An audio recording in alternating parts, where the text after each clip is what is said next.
BJP ক্ষমতা এসছে, কি হয়েছে? বিজেপি ক্ষমতা এসছে, রাতকে সকাল বলবে, সকালকে রাত বলে মেনে নিতে হবে নাকি?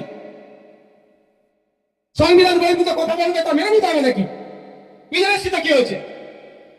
হ্যাঁ, যেটা সংবিধানের গণ্ডির মধ্যে থেকে বলবে, মানতে সেটা বাধ্য। কোরবানি বিষয়ে 1950 সালে একটা আইন হয়েছে।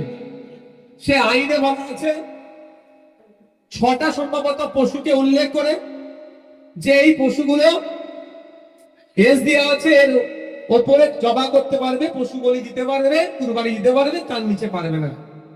কিন্তু ভাই তোমরা কথা না বলে, বাবু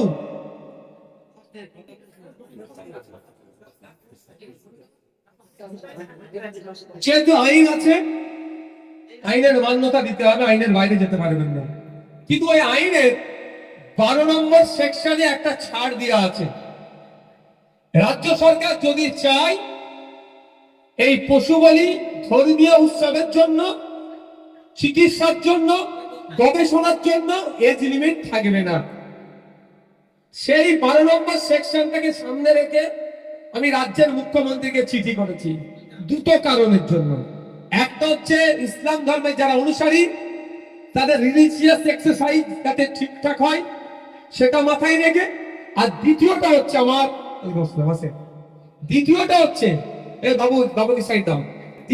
হচ্ছে আমার অনেক ম্যাক্সিমাম আমার হিন্দু সমাজের মানুষজন গোপালন করে, গরুকে ছোট করে থেকে বড় করে দীর্ঘদিন 1 বছর 2 বছর করে খাওয়া দাওয়া করে বড় করে এই কুরবানির সময় তারা বিক্রি করে, তার থেকে দুটো উপার্জন হয়, কারো মেয়ের বিয়ে দেয়, ফার্নিচার করে, বাড়ি ঘর করে, এই কাজে লাগায়।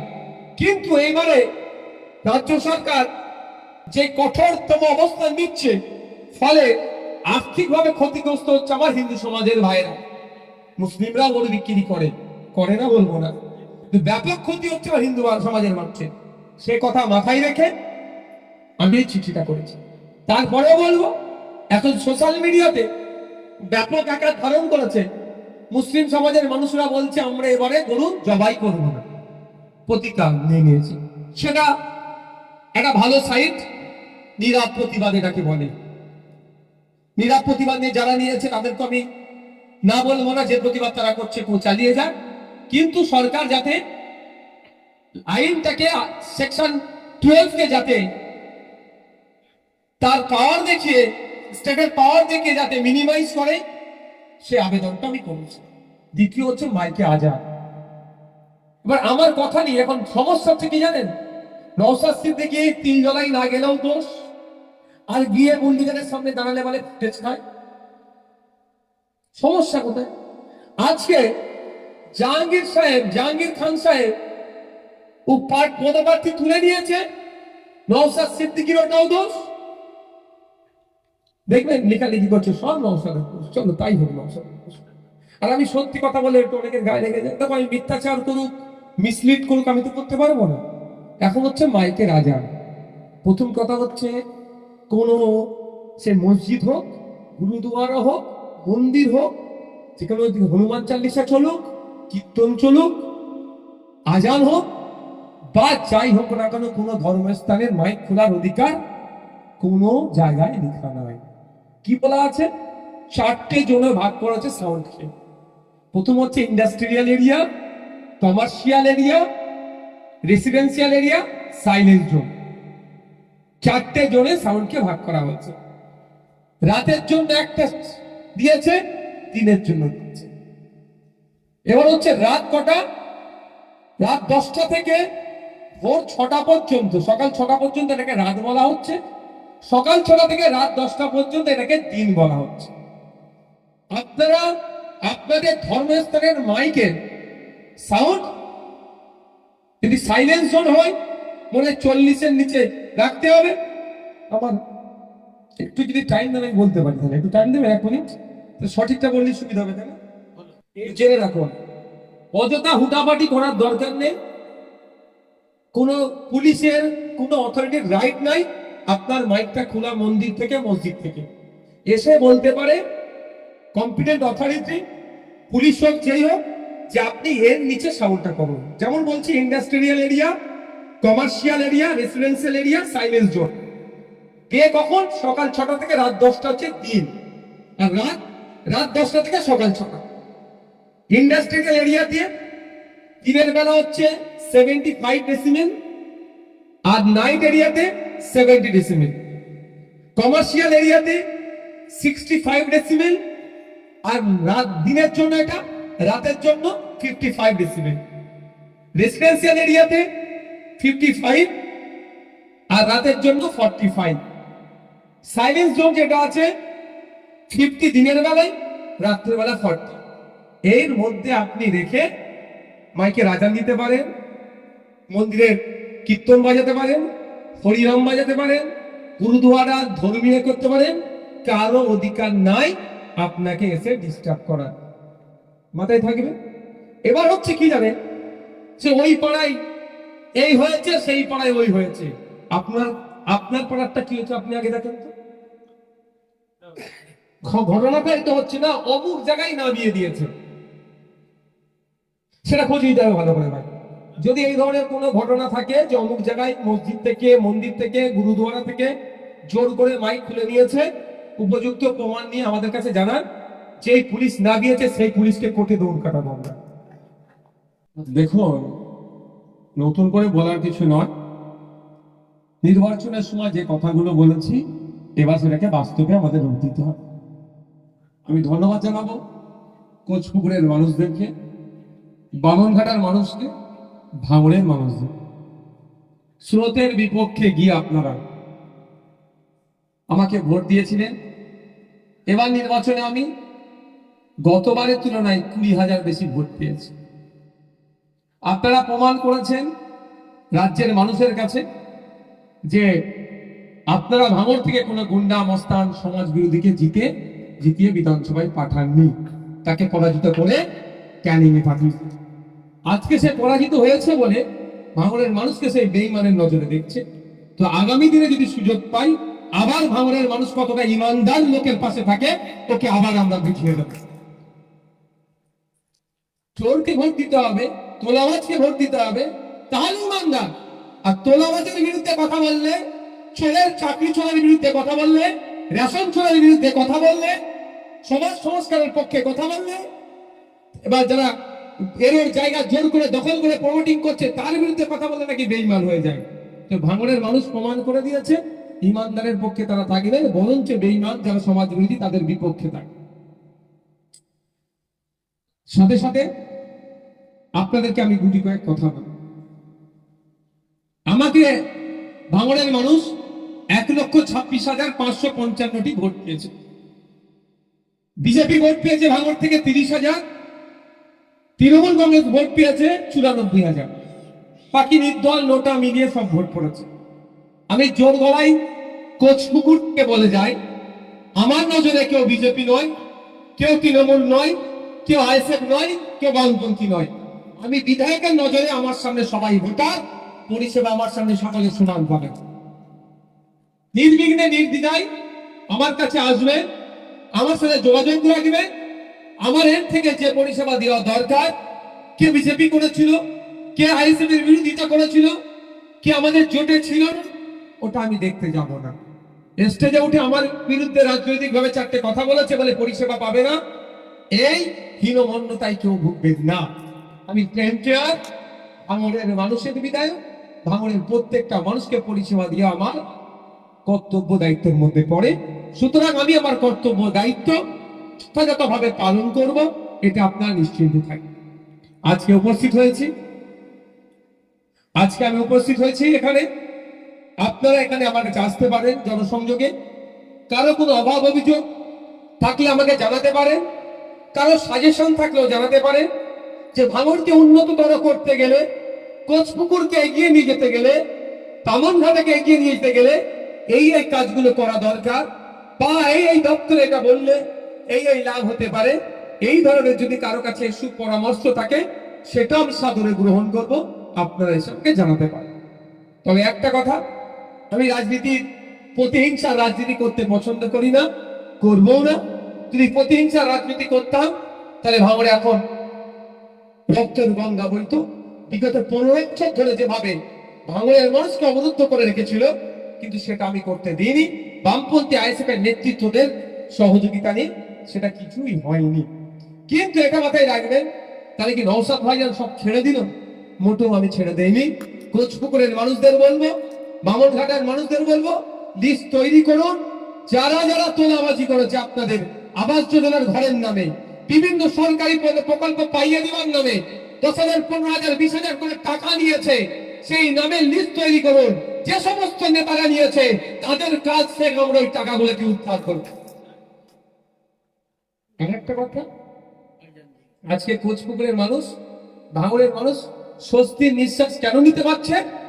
যেখানে তোলাবাজ মুক্ত হয়েছে, গুন্ডা মুক্ত হয়েছে, সমাজবিরোধী মুক্ত হয়েছে।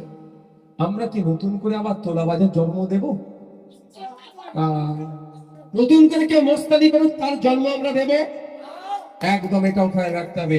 যেভাবে গুন্ডামি মস্তানি শেষ হয়েছে, আপনাদের সহযোগিতা নিয়ে হয়েছে, ওই রকম ভাবে নজর রাখবো। যদি নতুন করে তোলাবাজের জন্ম হয়, নতুন গুন্ডা মস্তানের জন্ম হয়, তাকেও আমরা গণতান্ত্রিক প্রক্রিয়ায় শেষ করবো, তাকে আমরা বাড়তে দেব না। আমরা শান্তির সাথে। বন্ধুবান, আমি বক্তব্য দীর্ঘায়িত করবো না, শুধু আমি একটা উদাহরণ দিয়ে শেষ করবো। আচ্ছা, মমতা ব্যানার্জি, অভিষেক ব্যানার্জি দুজন মিলে কোনো বিধানসভায় প্রোগ্রামে করেছে এরকম আছে ভাঙড় ছাড়া? কেন? আর আমার মনে হয় জানা নাই। মমতা ব্যানার্জি এসে গল্প শুনিয়ে গিয়েছিল, যা চাইবে তাই দেবো, আর অভিষেক বাবু এসে কত হাজার বাড়ি দেবার গল্প শুনিয়েছিল।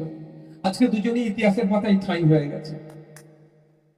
আপনাদের বলি, কেন হারাতে চেয়েছিল নওশাদ সিদ্দিকীকে?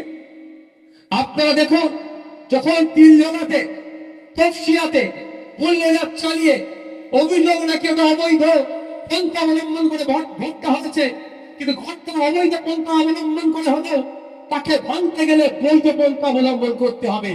কোন অবৈধ পন্থা অবলম্বন করে ভাঙলে তার সামনে গিয়ে দাঁড়াইছে কে? সেই ভাঙড়ের বিধায়ক। সময় অনেক আছে, অনেক সময় আছে। এত তাড়াতাড়ি তো সবে সকাল হয়েছে, এত উত্তেজিত হলে হবে না, সব সিস্টেমে হবে। কি বলছি বুঝে আসছো? 80টা তৃণমূলের বিধায়ক ওখানে যাওয়ার সাহস দেখাতে পারলে না, এক ভাঙড় কিন্তু ওখানে গিয়ে দাঁড়ালো। সেই দিন ওখান থেকে গেলাম কোথায়? কলকাতা হাইকোর্টে বিকাশ রঞ্জন ভট্টাচার্য স্যারের সাথে কথা বললাম। তারপরের দিনে তার ওই বাড়ি মালিক, কোম্পানি মালিকের করা মামলাতে বিকাশ স্যারকে রিকোয়েস্ট করে দাঁড় করিয়ে এসটি অর্ডার নিয়ে বিজেপি সরকারকে একটা বার্তা দিলাম, সংযুক্ত মোর্চা থেকে যে লড়াই দিয়েছে, আজকে সেই লড়াই দেব। আইনের বাইরে কাজ করলে আইনের মাধ্যমে জবাব দেব। আপনারা ভাবুন, আজকে যদি আমাকে হারিয়ে দিত, তপসিয়ায় ওই বাড়িটার সামনে গিয়ে কে দাঁড়াতো? বলুন আপনারা, কে দাঁড়াতো? কেন হারাতে চেয়েছিল বুঝতে পেরেছেন? আজকে ধন্যবাদ আপনাদের, আপনারা জিতিয়েছিলেন বলে তপসিয়ায় বুলডোজারের সামনে গিয়ে দাঁড়াতে পেরেছি, বিকাশ স্যারকে রিকোয়েস্ট করিয়ে এই মামলাটা করিয়ে স্টে করাতে পেরেছি। চক্রান্তটা কত গভীর ছিল বুঝতে পেরেছেন? যে প্রতিবাদী মুখটাকে বন্ধ করে দাও। আপনাদের বলবো, আপনাদের ধন্যবাদ জানাই যে স্রোতের বিপক্ষে আপনারা চলেছেন। টাকা পয়সা অনেক কিছু লোক দেখিয়েছিল, সেই লোকের কাছে আপনারা আত্মসমর্পণ করেননি, বরঞ্চ জবাব দিয়েছেন, যেটা আগামী 2031 সালে রাজ্যের মানুষ ফলো করবে। 2031 সালে যখন নির্বাচনের নির্ঘণ্ট বাজবে, প্রার্থী চয়নের ক্ষেত্রে অন্যান্য রাজনৈতিক দলের পক্ষ থেকেও তারা সংযত হবে যে কাকে প্রার্থী করব। যদি নটোরিয়াস ক্রিমিনাল গুন্ডা মস্তান হয়, তাহলে ভাঙড়ের মতো হারিয়ে কিন্তু ঘরে পাঠিয়ে দেবে। সুতরাং ভালো প্রার্থী দিতে হবে। আর আমি বিগত 5 বছরে কি করেছি নতুন করে বলতে লাগবে না। আগামী 5 বছরে বিধানসভায় কি করব, আমার দায়িত্ব একটু কম হয়ে গেল। লাইভ চলবে, সব আপনারা দেখেন। বুঝতে পারছেন না কি বলছি? সহজ হয়ে গেছে এখন আমার জন্য। এবার আমাকে কষ্ট কম করতে হবে। ওরে বিধায়ক বিধানসভায় গিয়ে চুপ করে বসে থাকে না, কি করে? এবার লাইভ চলবে, তা আমরা দেখতে পাবো। তাই আপনারা যে ভরসা নিয়ে আমাকে ভোট দিয়েছে, ভরসা বিগত 5 বছরে ভরসা আজ থেকে নষ্ট করিনি, আগামী দিনেও নষ্ট করব না, এ কথা আপনাদের দিচ্ছি। আমি বক্তব্য সংক্ষিপ্ত করব। যদি কারো কোনো অভাব অভিযোগ থাকে বা কোনো সাজেশন থাকে, আসুন আমাকে এসে জানাবে। প্রথমে আমি অনুরোধ করব, মহিলারা আসবে, তারপরে পুরুষেরা আসবে, সামনে 4টে চেয়ার বিছিয়ে দাও, চারটে চারটে চারটে 8টে চেয়ার বিছিয়ে দেবে, চারটে চারটে 8টে চেয়ার বিছিয়ে দেবে, একটু রাউন্ডটা বড় করে রাখবেন। আর বক্তব্য আমি দিচ্ছি না, দুটো বিষয়ে কথা বলবো ভাই, দুটো বিষয়ে কথা বলবো। একটা হচ্ছে কুরবানি, একটা হচ্ছে কুরবানি বিষয়, একটা হচ্ছে মাইকে আজান বিষয়। কুরবানি বিষয়ে 1950 সালে একটা আইন হয়েছে, সে আইনে বলা আছে 6টা সম্ভবত পশুকে উল্লেখ করে যে এই পশুগুলো এজ দেওয়া আছে, এর ওপরে জবা করতে পারবে, পশু বলি দিতে পারবে, কুরবানি দিতে পারবে, তার নিচে পারবে না। কিন্তু ভাই তোমরা কথা না বলে বাবু,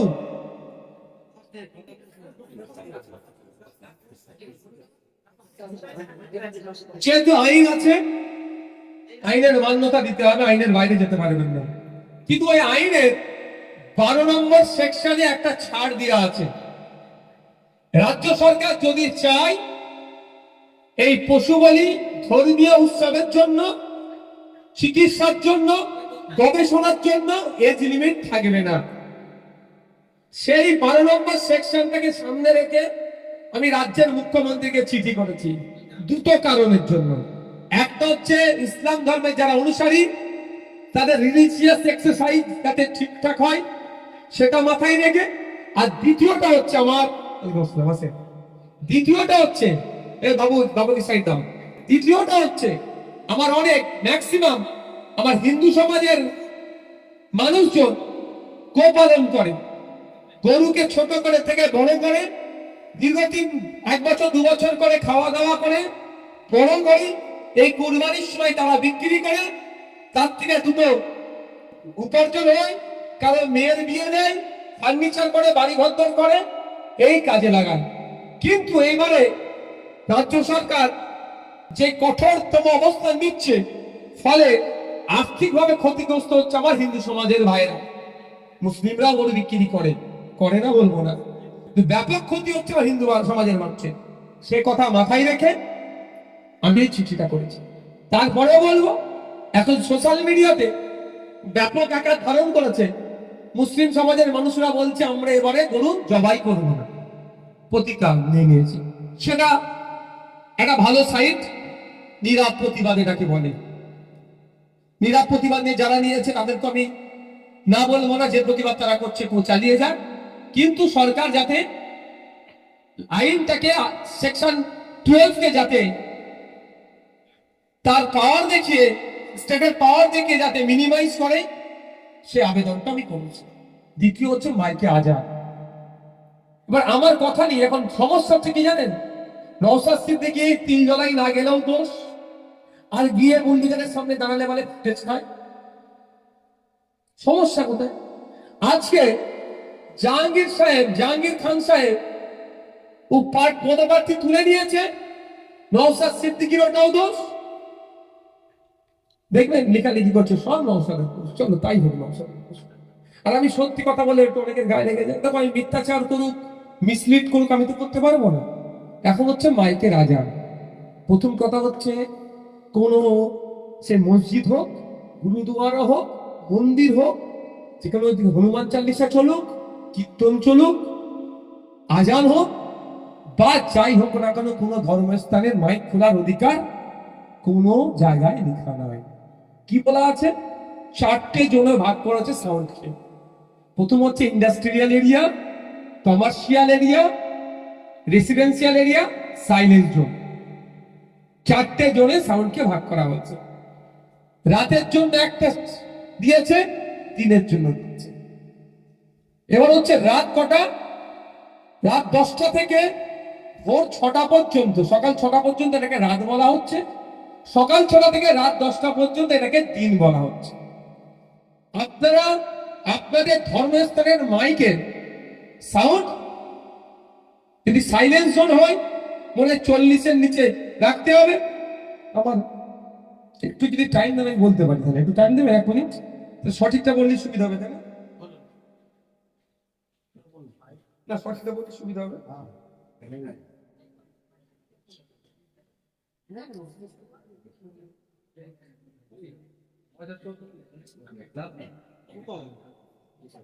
আমার গাড়িতে প্রিন্ট করা আছে।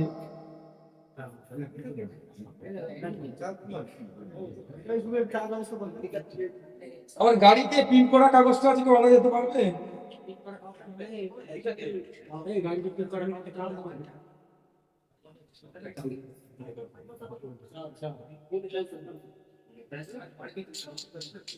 तो इमर क्या थे भाई?